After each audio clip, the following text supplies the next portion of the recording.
Today on the channel, we're going to be long tube swapping my manual 6.4 liter Chrysler 300. This is a Chrysler 300, a 2006. I did a 2014 6.4 liter 6-speed manual swap out of a Challenger into this car. If you want to know, or if you want to see the video of me building this car, it's right here in this link. Also, this car is already straight piped, so it's got SRT headers on it from the 6.4 liter, and it's straight piped from the header all the way to the bumper. So I'm gonna start it up. This is gonna be a cold start right now, and this is gonna be the before sound. So I'm gonna start it up so y'all can hear what the exhaust sounds like now, and then after I do the header install, I'm gonna start it up, and there's gonna be, see if we can make any difference in the sound note. It's gonna be about the same loudness since it's already straight pipe. Just hopefully there's some type of different note from installing the long tube headers compared to the SRT headers. But we're about to find out right now.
Steps is that I'm gonna get the front jacked up and put on jack stands, and I'm gonna start removing the mid pipe, and then I'll start working on removing the headers. And once I get the SRT headers and the mid pipe removed, then I'll be able to weld on my V-band flanges to the end right here, and then we'll custom modify the mid pipe that's already in the car. We're gonna custom modify the mid pipe to hook up straight to this other side, this V-band right here. So it'll literally just be a V-band connection once we bolt the headers in. So now that the front of the car is up on jack stands, we can slide up under now, and we can start removing our mid pipes. So you see these two clamps here? You take those bolts loose, and then you follow the pipe up. On the header, there's gonna be a bolt, two bolts, one on each side. Same thing on that side. Boom, two bolts. So you want to take those two bolts out, unplug your O2 sensor, and then loosen your clamps back here, because we're gonna slide these mid pipes out, and then we'll be able to pull our header off. So I got my mid pipes taken off. Two bolts on the header flange and one clamp back there, and you wiggle it and slide it out the X pipe. The long tube headers should stop somewhere around this area. See where this bend is? I'm gonna cut this right on the bend and make it square right here. Make this square cut, boom.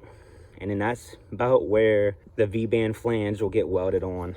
So the long tube headers will come down about right here somewhere. So we might have to add a little extension, or it might line up perfectly. Every car is different, so we're about to find out on this one. Next step I'm about to start doing now is start removing the headers. Now with the Y pipes out the way, I got both sides unbolted. Now we got access to the headers. Now we're gonna start working on all the bolts that bolt this header to the engine head. On this particular engine, on the 6.4 engine, they're 10mm bolt heads that fits the 10mm heads that holds the bolt flange to the cylinder head. So to take the exhaust manifolds off the cylinder heads, these are all the tools that I'm going to use. I'm going to need all these extensions, a solid 10, a ratcheting 10 wrench, ratchet, the side ratchet, small 10 socket, deep 10 socket. And also make sure you got some swivels on your extensions because they're gonna need to get in some tough, hard spots. Driver's side header is out. Now, all these top bolts gotta come out all the way.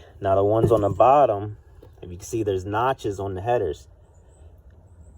On the ones on the bottom, you don't have to pull these bolts out all the way. You can pull them out just enough where you get like an 1/8 of an inch gap between the bolt head and the flange. And once you pull all the top bolts out, you should be able to grab the header, wiggle it a little bit, and it'll pop out of those bolts. Now if you look, my gasket and those bolts on the bottom are still there.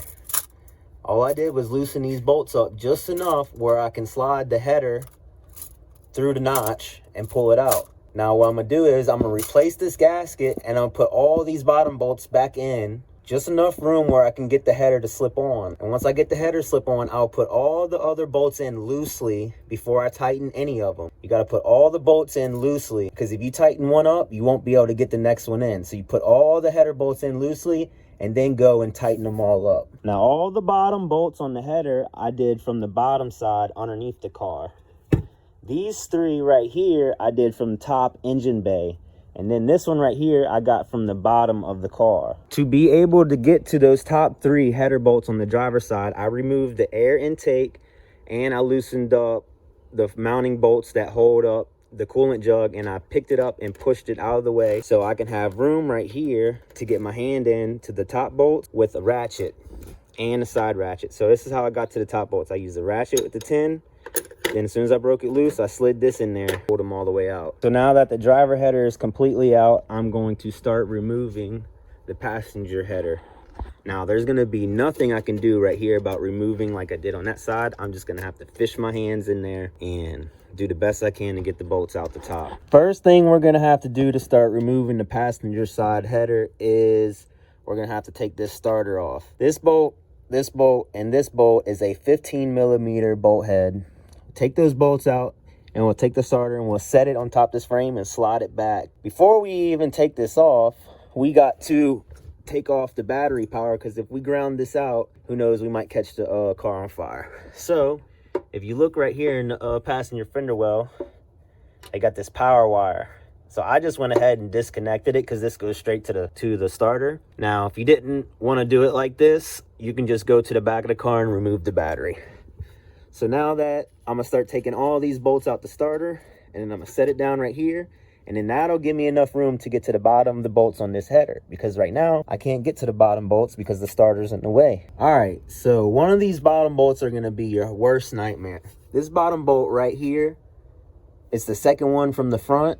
They got this motor mount that's in the way, so really it's hard to get to. And you see this is a knock sensor. This knock sensor sits right here on the block. Whenever this knock sensor's right here, there's no room to get to that bolt. So you got to remove the knock sensor out the way, and then you'll be able to get a wrench right here. It's very tight because the header hangs down and you won't be able to go straight to it. So you got to slide a wrench in there and just loosen it up just enough where the header will slide off through the notch. The first thing I'm gonna do is I'm gonna take this flange right here. I'm gonna take the grinder and the cutoff wheel and I'm gonna cut it right here, spin it around. And then I'm gonna cut it right there directly on the other side so I can pull this flange off, because I don't need this flange here vibrating and making noise.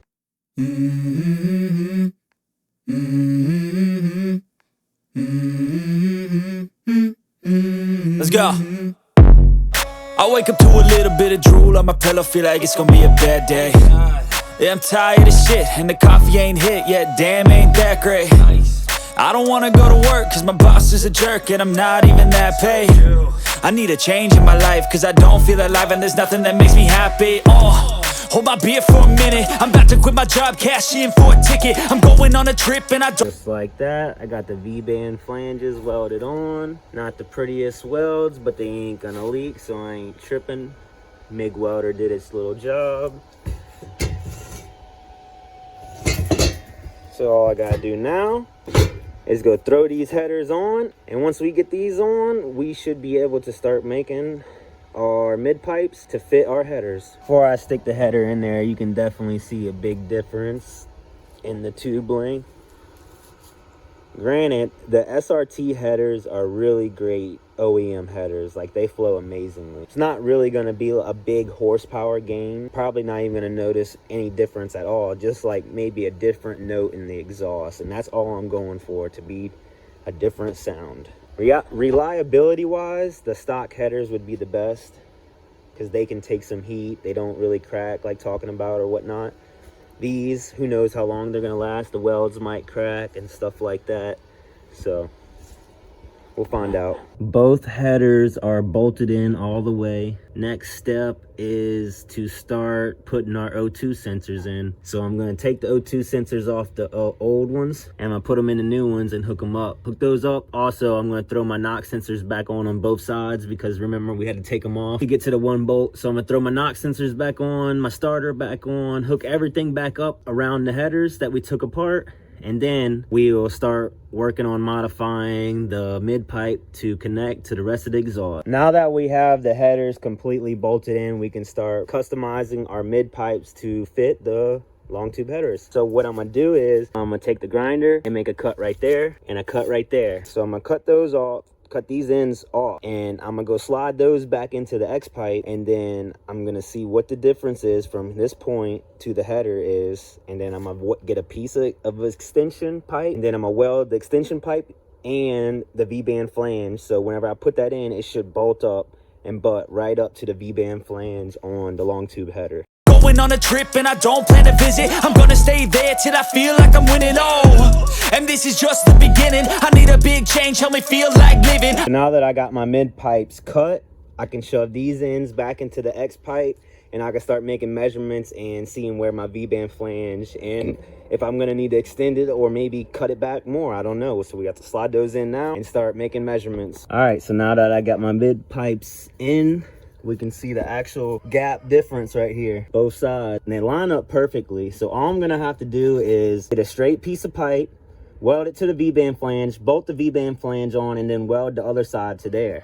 It's literally that simple. So I guess I'm gonna start making my little extension piece and we'll weld it on. All right, so I went to O'Reilly's and I got this 3-inch pipe. It's 18 inches long. It should be pretty good length for what I'm doing. I'm gonna weld that V-band on that side, and I'm gonna weld this V-band on that side, and then I'm gonna make a measurement and cut whatever I need. It's gonna be a little chunk in the middle, but cut that piece off for one side and then cut that piece off, whatever, driver, passenger, whatever. But I'm gonna weld it on like that, weld that one on there before I even make my cuts, just to get a nice and square weld, because they're already cut square. I need a big swing, home runs I'm hitting, and I'll never look back, moving on till I get it all. And we all got dreams, we all want things, but what you gonna do for it? How you gonna move for it? What you gonna be?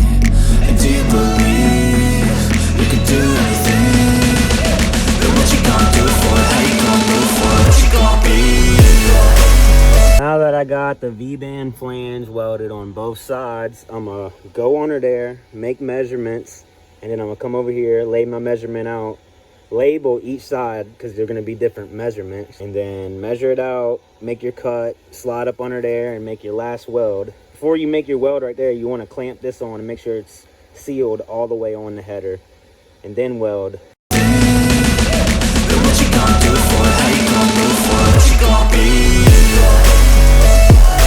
Now that I got my pieces cut, I'm gonna bolt my V-band flanges directly to the header, and then I should be just welding this side on to the rest of the exhaust. Let's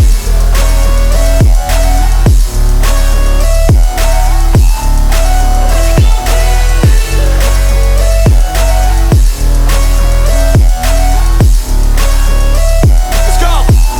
Hey!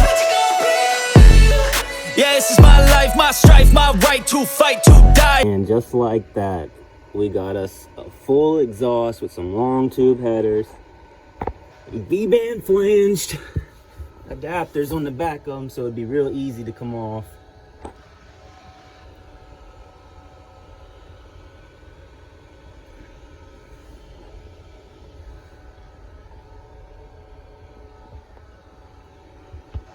All right, so I'm gonna take this opportunity right now while I got the front of the car jacked up to replace my rotors. The rotors that I have on the car right now are just straight, no drilled, no slotted rotors. Well, I got some slotted rotors and a spacer. Slotted rotors on to get better, you know, brake cooling.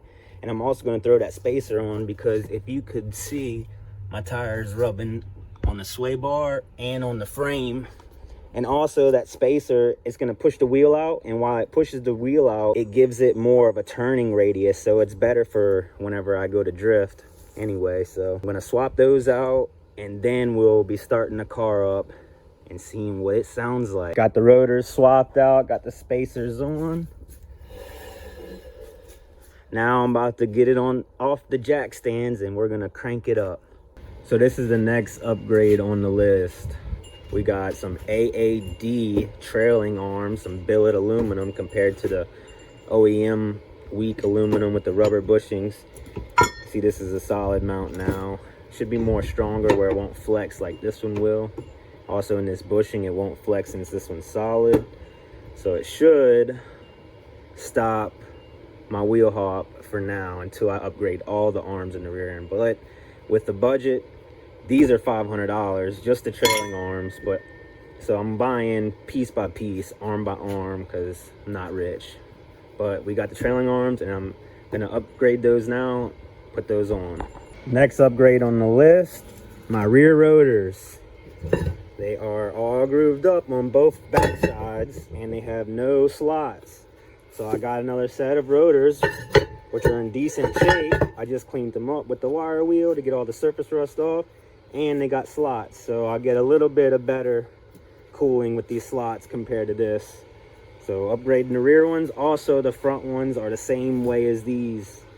All right, I got the new rotor and the new AAD trailing arm installed. Now AAD does sell this arm, and this arm in the back as a kit, but the kit's very expensive, so I'm only going to be able to buy pairs at the time. So that's going to be our first one we upgrade to. Then later on down the road, I'll start buying the pairs for the top arms and the back one. So for now, that's what we get.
That bitch is louder.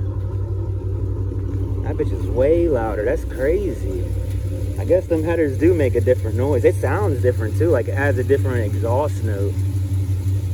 That's nice. It's pretty quiet though at an idle, but I'm gonna fix that with a camshaft. That's gonna be the next little upgrade that I do.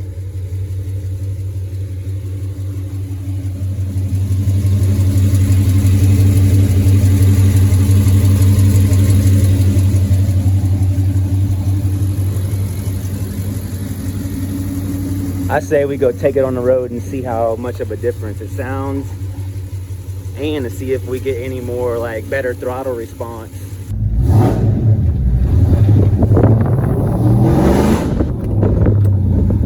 Wee, man. It's way loud.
Guys, I would say this is a successful long tube header install.